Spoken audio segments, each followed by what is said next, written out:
everyone. It's good to have you join us on another episode of The Polished Lens and on the series, The Transition Stories. I'm excited to have with me today, Maria Margarita Castro. Thank you for joining me today, Maria Margarita Castro. Thank you, Olubukola. It's my pleasure to be here today. And many of you already might know something about Maria, but for those who are joining in for the first time and who don't know anything about this series, the focus of this series is to highlight the journeys and discoveries of change navigators.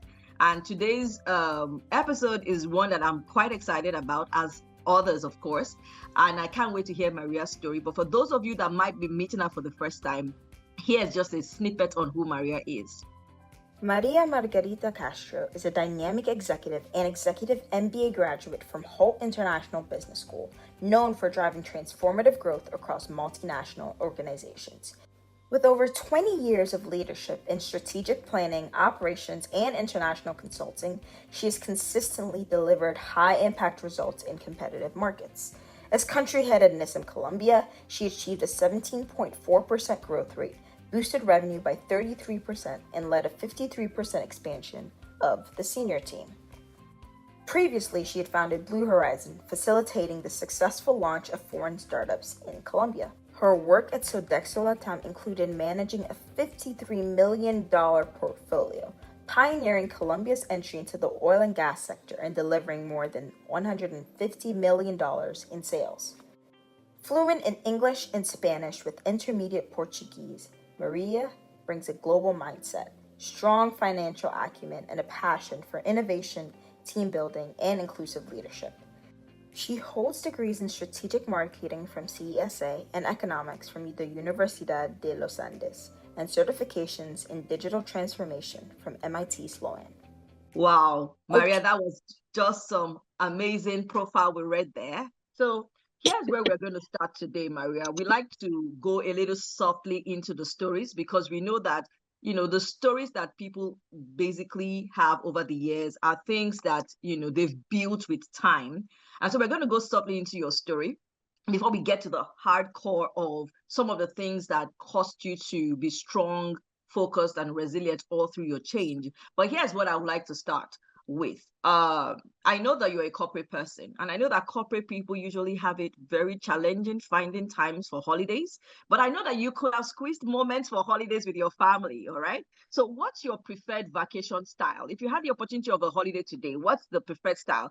A rest and water kind of holiday, like waterfront, resort, or sightseeing and play? Which one would be your preferred one? I would say water resort. That would be my first one.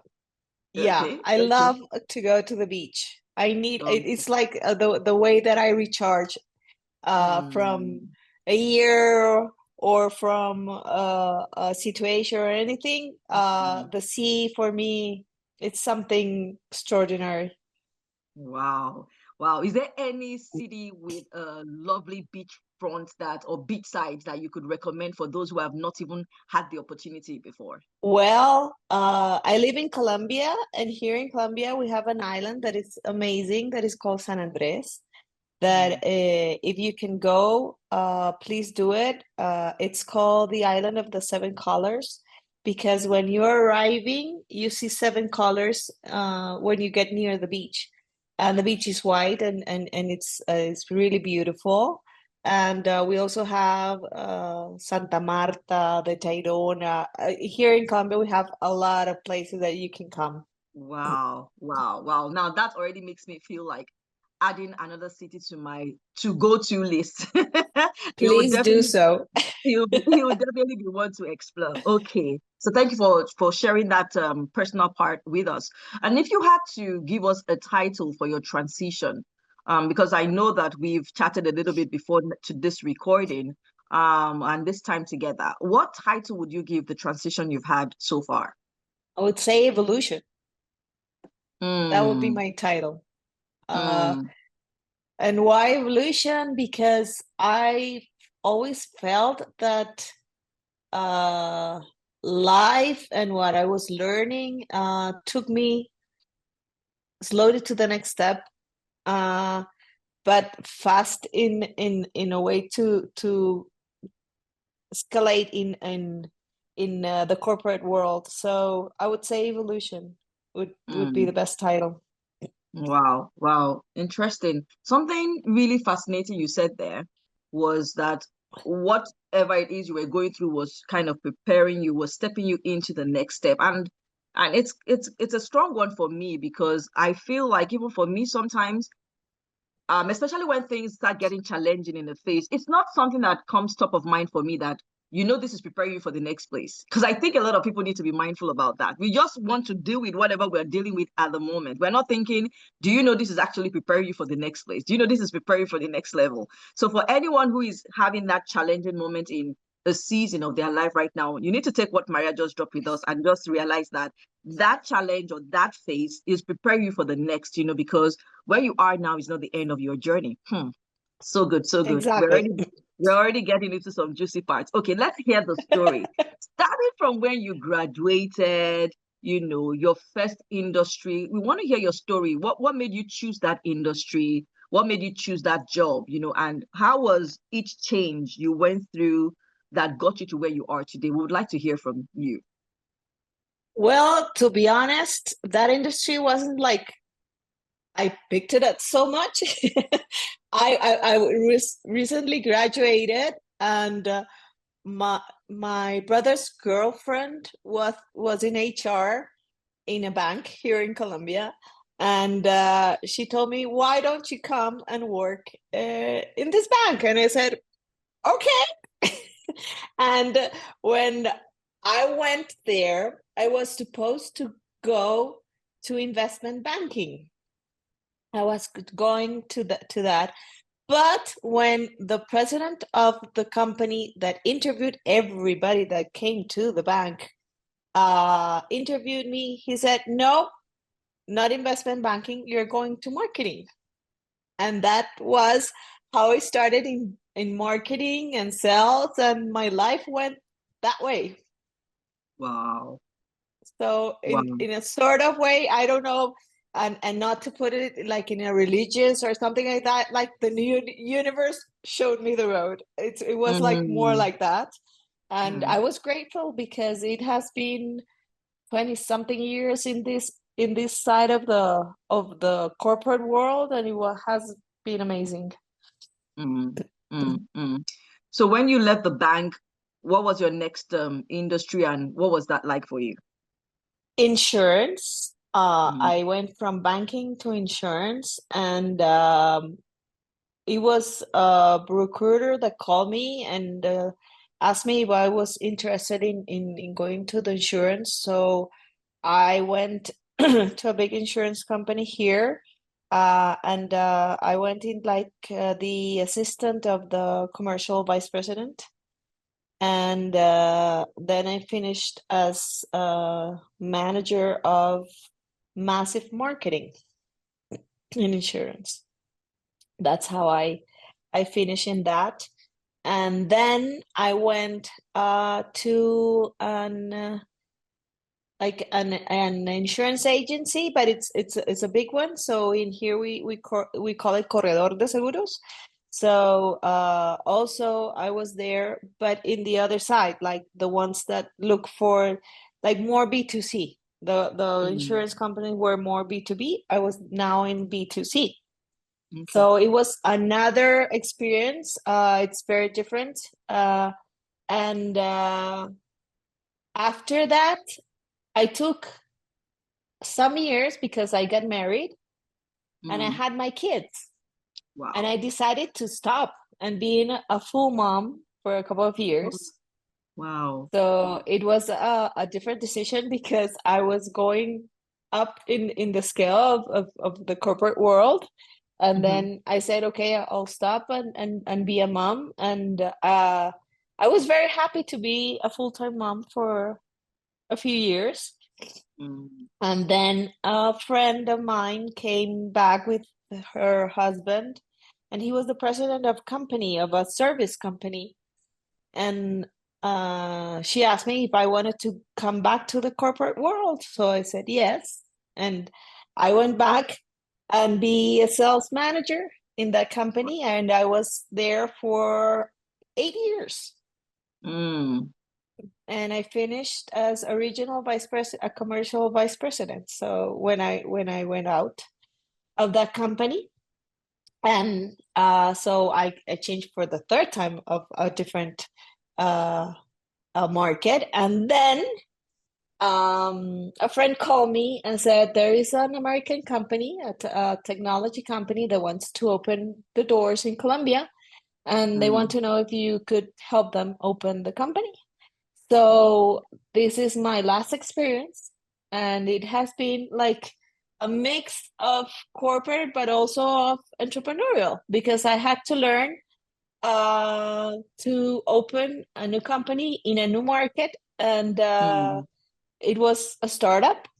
It worked Wow. like a startup, and it has been 4 years since that, and now I'm the country head of that company. So that's had been my journey. Wow, wow, wow. Oh my goodness. You have such a wide spectrum. So I love that we're having this conversation, because it's not just the variety of industries and markets that you've worked on.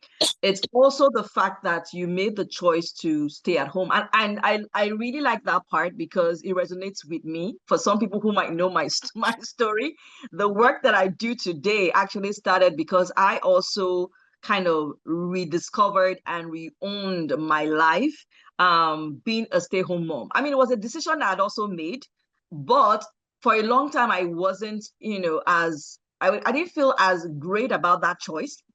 I knew I was getting good results with my family, but personally I felt that there was more. So it took a lot for me to, rewire myself, stay in a reframed state to start to flourish and do more. So having you say you chose to take that break was just incredible.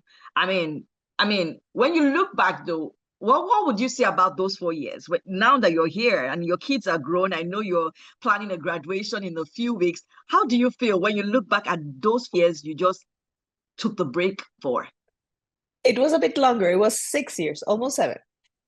I had clear in my mind that the first years of my kids were important, that mom was there. That will give them security, that will give them like in their structure. The first years for me were very, very important. And I have 3 kids, so it took me a little bit longer. And I knew what I was sure about what I was doing, but I had the same feeling that you had. It takes you time to like do this introspective of who you are, what you want to do, and many times I was like, I don't want to talk about diapers or milk anymore. I want something different. I want to talk with grown-ups about grown-up things. I want to get out of there. But it helped me. I'm thrilled that my kids, I feel that they are very strong people, and that those years were that drop that helped them be what they are now.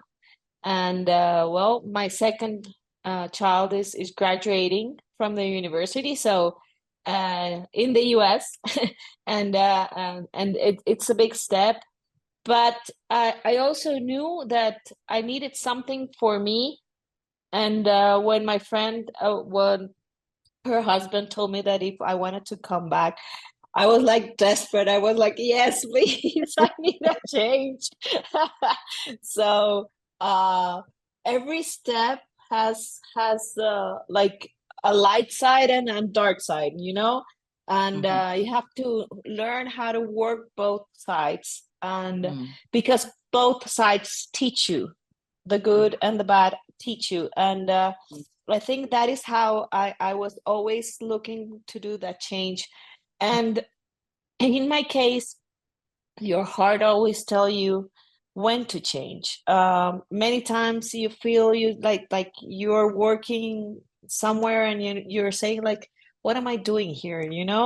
this is not the place. And in that point of time, you should do the change, and you should look for something else. Because if not, I had experience that like life push you, to do the change, and that is not so good. When you're obligated to do it, it's not so good. So that's one of the greatest learnings I had of all this experience. You have to hear that inner voice that tells you it's time to change. Wow. That's profound. That's so profound. Going back to one thing. So again, for those who might be watching this episode for the first time, I have with me today Maria Margarita Castro, and I'm excited about the story she's sharing with us already. And what I try to do basically as well when people share their stories is to help people glean the nuggets that they could easily gloss over. That's what I also try to do, because a lot of people listen to these stories and like, oh, that's so nice, but they're not really getting the essence of what the guest is saying. So I'm going to highlight two things Maria just said. When you talked about the fact that while you were in the home space, and thank you for even letting us know that it was as long as 7 years, because I know some ladies will be saying, but mine is over 5 years. I'm tired of this space. Well, Maria has shared a story. She stayed there for approximately 7 years, right? So you're not alone if you're in that boat. But when you said that you got to points when you were tired of talking about milk and diapers and school runs and homework and things like that, and wanted to say adult stuff. It kind of reminds me of one of the things that we highlight in the mastermind group that we run, and in a framework that I also discovered and I share with people on embracing transitions, that look, you need to also understand the fact that there are certain things that resonate with your core. And when you're going through a transition, even when the season or the space has changed, you need to have some portions of that thing in your life. Now, for you, you were probably someone who loved intellectual conversations and you were missing it. And you could tell that all this talk on diapers is getting to me. It's almost going to be driving me up the wall, right? And so you got a place where you knew that you didn't want more of that, or you wanted what would resonate with your core. And it's something anyone in a transition needs to be thinking about, to say, what part of your transition is feeling lacking, is not feeling robust and enriching? Because Maria got to that point and she shared it with us. And then, of course, the next level will be when you identify that, what do you do next with it? But what you also said was, getting to the point where you now started recognizing when the shift had to happen. And I think a lot of us still are not very clear on when shifts need to happen. But what I like about life and the universe, just like you said, is even when you don't listen to that voice, it's going to push you. It is going to push you, because my own learning on transitions is that it could be two ways, right? It could be many ways, but the two categories is it could be something you drive yourself or you create yourself, and you're the one looking for the opportunities and you're locking into it, or you're obligated to do it. And it's always better when that voice or those questions starts to happen and you start to take the necessary steps, because you shared that was what happened to you. But the good thing is when you open up yourself to that voice or that restlessness, it's like you start to attract the opportunities and you can easily spot them when they come, because your friend, reaching out to you and asking you if you wanted the opportunity, I don't think it was by chance. I think it will just kind of happen because you were also having those questions embraced. You were thinking, what am I doing here? Is this how I want to stay? Is this, and then you locked into that, because it sounds like my own story as well, because I got to a point where I had questions also thrown at me. And I was like, I can do more than this. I can do more than this. You step into that. So thank you so much for sharing that. So if you were going to look at something you would say you had to unlearn, though, in any of these industries or role, that you were like, oh, this idea or this way of doing stuff is not going to work here, what would come to you, or which of them comes to you when you think of something you had to unlearn to make a space work for you? Okay, there are several things, but I think the first one, when we were growing, our parents were like, they were raised with the idea that you have to stick to something, and you have to grow inside something, and you have to go to a company and stay 30 years, and then you have a career, and then whatever it is. That was the first thing I had to unlearn, because it's not true. It's not true that you can have a really good career changing markets or changing companies or doing things. But not go to the other side. These new generations don't stick very long to anything, and that's not good either. You cannot. You can. I always say that always the extremes are not good. They are vicious. So you have to look like a balance of what you want and what you need for yourself, and what you want for yourself, more than want for yourself. And I know many times you get bothered by the idea of you have a house, you have a mortgage, you have kids, you have to pay, you have to, and that stops you from doing things. And what I learned is that when you surpass that idea of what you must over what you really are, or what you really want for yourself, really good things happen, and you start to scale, and then the worries about what the obligation is changes, and I think the only thing that you need to do for this experience is everybody have a life of its own, not for the other ones, but for yourself. So if you do that to make your life better each day, then things come improving every time. That doesn't mean you're not going to have difficult times. Always you will have difficult times, and you learn from the difficult times, but you have to go above those difficult times, and you have to evolve for yourself. Thank you for sharing that. And that was a little bit sobering, listening to that, because I was just thinking how often we do run with certain, in the transition space, we call it the success scripts, right?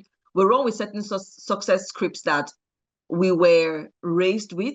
And we were raised with these things for our safety, because I'm sure that every parent who said focus, stay disciplined, is because in their time that worked, right? And so they would just assume that it should work in your generation. But like you said, things have evolved, that this current generation, they're actually moving too fast, right?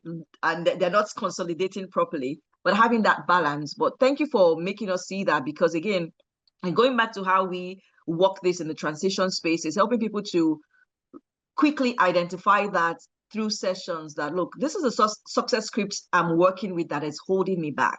Because if you also hadn't come to the point where you recognize that this could hold me back if I don't embrace these changes, right? You probably wouldn't have gone through all you've gone through and sharing your story with us like you're sharing it. You will have a story for sure, but will not be the kind of story you're sharing.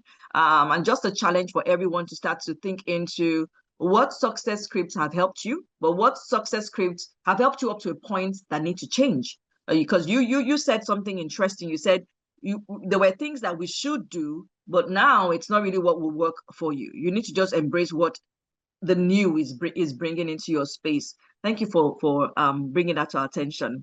Okay, so when you think about all of these changes you've had, which one would you say has a memorable, challenging story that you had to navigate? Because I know that there would have been one that would have been, now this one was a tough nut to crack. So which one was a challenging one that you can remember? I think the last one. The last one, because I had to bring to this like everything I've been learning all those years.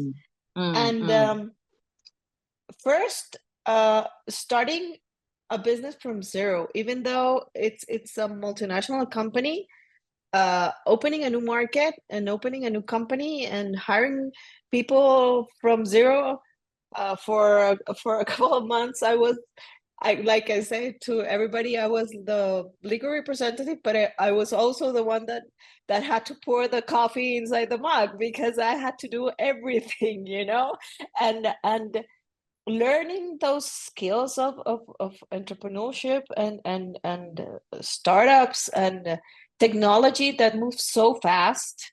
I've seen it. I've been in 4 years, and the people that I had to hire 4 years ago are not the same that I'm hiring right now, and it's changing. And so before there was a boom in those 4 years ago about tech people, about backends and frontends, and I had to learn all about that, their skills and how they think and all that.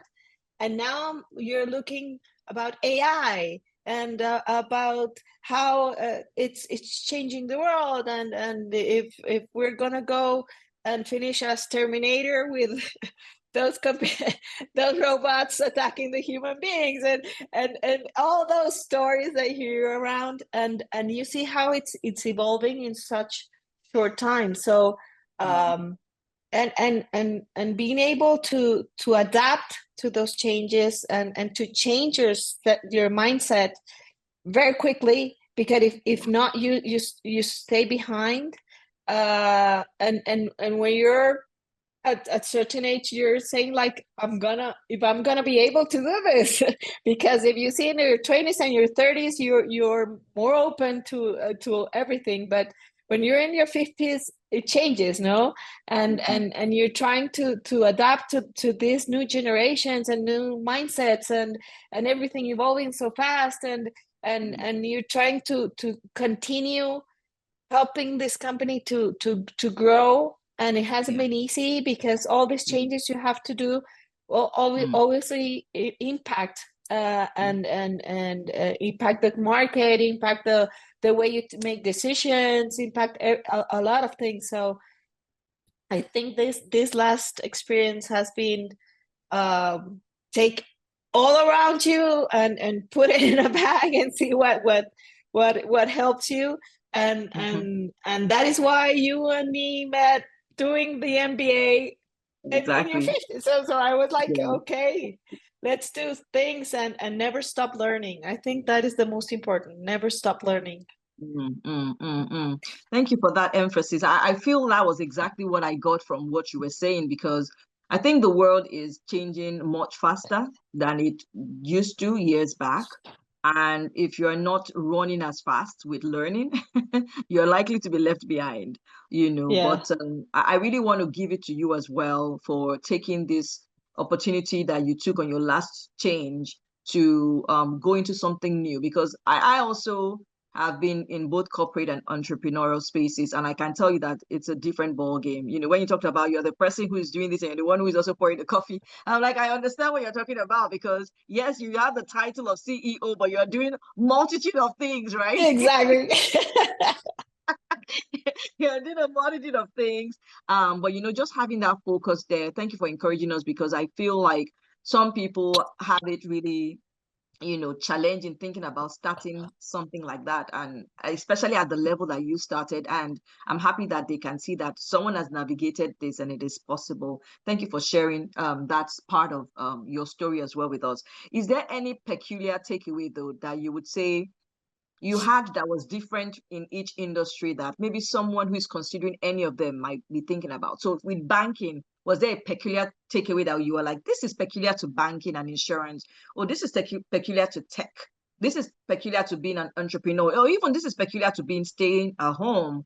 Maybe one or two peculiar things that you're like, you think someone can look out for if they're in that space or thinking about that space.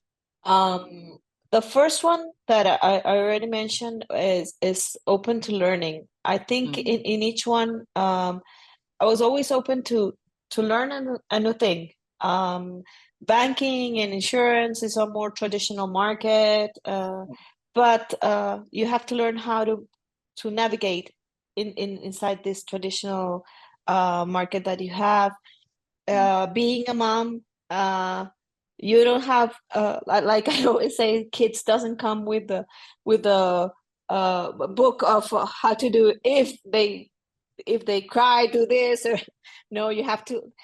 But in all of them, and in technology, this fast pace and this learning and this more informal market, because it's more informal, but they require that you are faster to adapt and to change things, that and like to try things, and if they work, go ahead, but if not, change them quickly, and then try the next, and in all of them you have to have resilience, and in all of them I think one of the biggest things is intuition, and more than learning a lot, because things change so fast that you are not going to be able to learn everything, to have everything done. So you have to use your intuition. You have to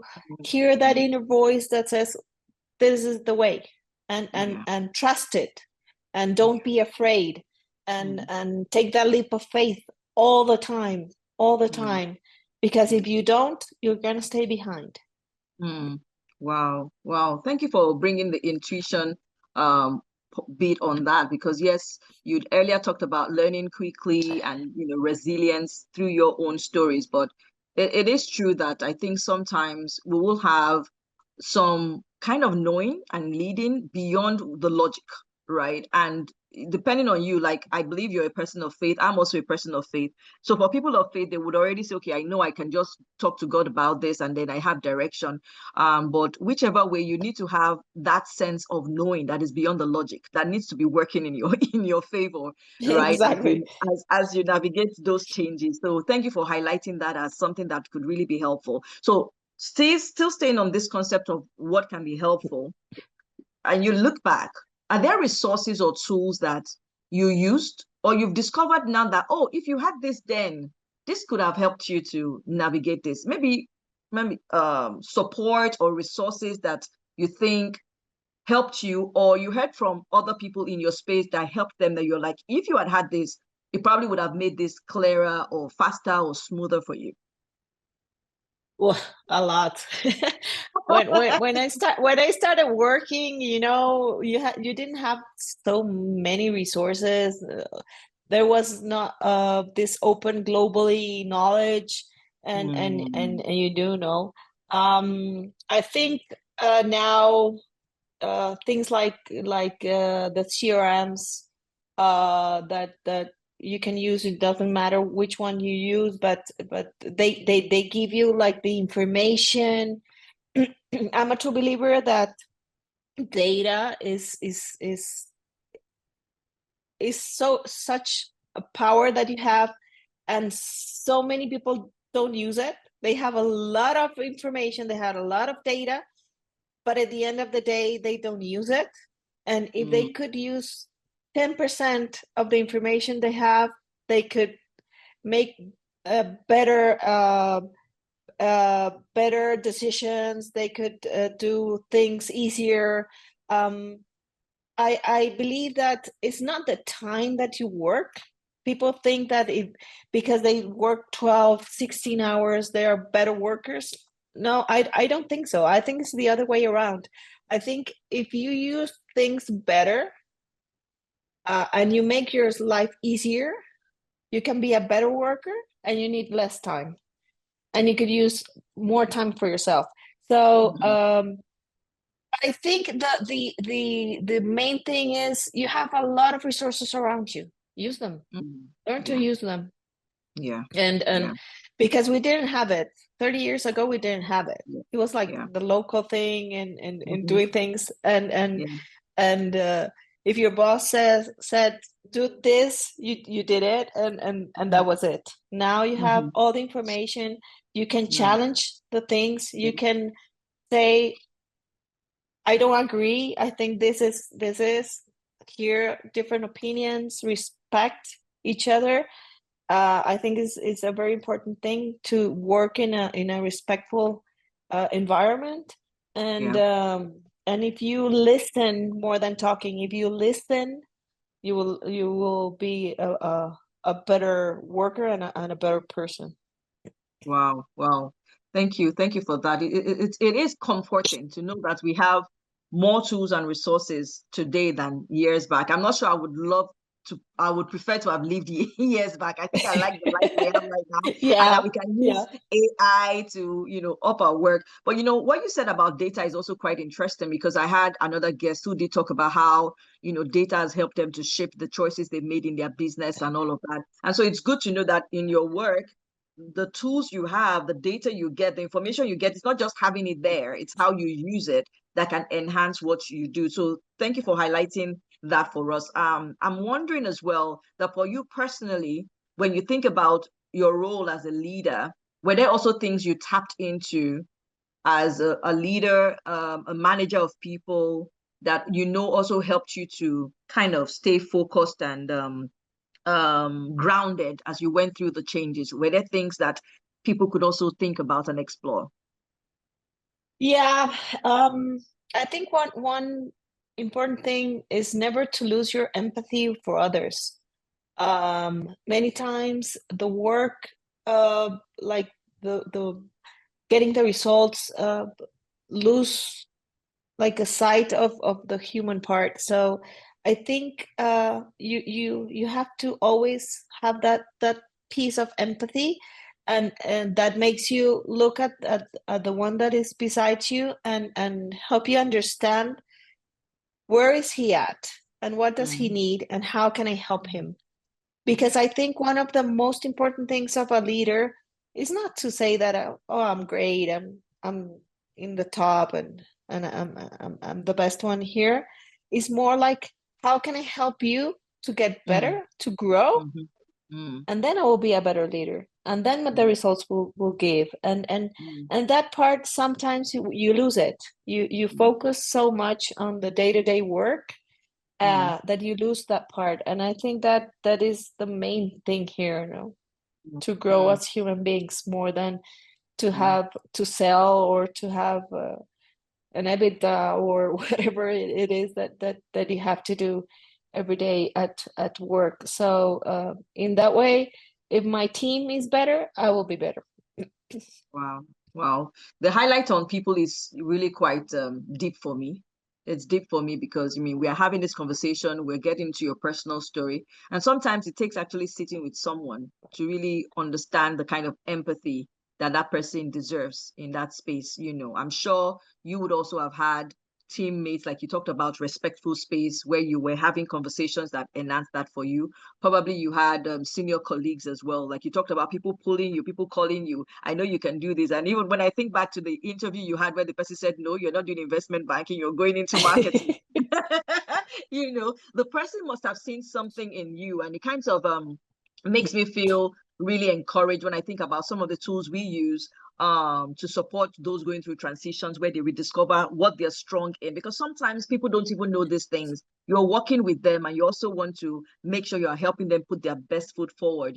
What are they strong in? Where do they have room for growth? Because as a leader, if you're aware of those things, you can also help to channel their best in bringing out the vision that you are running with as the person in charge. So it's really good that you're helping us see that, look, yeah, work on this because that's your target and on performance, but don't forget the people, because they have to make you have to make the connection work, because that's where you can actually get the best from people. So thank you so much for that. So as we round off on our conversation today, here's where I want you to round off for us. If you know someone today who is starting afresh, if you think about young Maria when she started, right, and you see someone who is a young Maria today who is starting fresh from school, what would you be telling that Maria when you think about what you had gone through on one side? And then when you think about someone who is now in the home space, or who is at the point of deciding, should I take time off to be with my kids? Everybody says it will be helpful. I don't know. I like this job that I'm in. What would you tell those two people? A young Maria starting off, or a midlife Maria who is at the point of, should I take time off to at least be there for my kids? What would you be telling those two? To the young Maria, I would tell her to try different things and make as many mistakes as she can, because that is the time that you can make the mistakes, and that is the time that you can try different things and see what is best for you, what resonates with you, what would make you happy. I always tell my kids, life is too short not to do what you love, but it's too long to do what you hate. So if you are going to do something that is a passion for you, that resonates, that every morning you wake up and you say, oh, I love this, and not, oh my God, another day, the same thing. So I would tell her that. And because when you're starting, it's not important the salary, it's not important the name of the job you're doing. That is not important. What is important is to find your path, to find the purpose that you want of your life. To the midlife Maria that doesn't know if she wants to take the break or not, I would say to look at her heart and see if that break is gonna fulfill her, do it. If that is, it's gonna be amazing for you to be that mom, that full-time mom, that to see that everyday change of your baby, of your kid, of whatever, do it. But if you feel that is gonna like cut you of something of your life, find a way to balance both things, because then you're gonna regret it, and then you're gonna resent it, and that is not good. So you have to be definitely, you have to be 100% sure that you're doing the best for you, not for your baby, for you. Beautiful, beautiful. As we were just, rounding off on the last statement there, what was coming to my mind is, to the young Maria, think purpose and path, and to the midlife Maria, think of a choice that you will not be resentful about. That was just beautiful. Thank you so much, Maria, for sharing your story with us today. It's interesting knowing that we have people who have navigated some of the things that a lot of us are worried about today. And you have someone here who is telling us, you need to keep trying those things. You need to keep giving them a shot, because you just never know what you prefer. But, the statement you also made about life is too long for you to be doing things you don't like, and, things you don't enjoy or love, then you need to just ask yourself, if you were continuing here for the rest of your life, would you stay put? I think that's the question I want people to just stay with as we round up on today's episode. It was definitely a pleasure gleaning the nuggets from your journey, Maria, and thank you for sharing them with us. We look forward to having you back again when you have another major transition in life. Thank you for sharing. It will be my pleasure. It will be really, really fun. Just to close, I would say also that it's never too late to do a change. Yeah. Thank you. It doesn't matter what age you are. It's never too late. Yeah, I agree.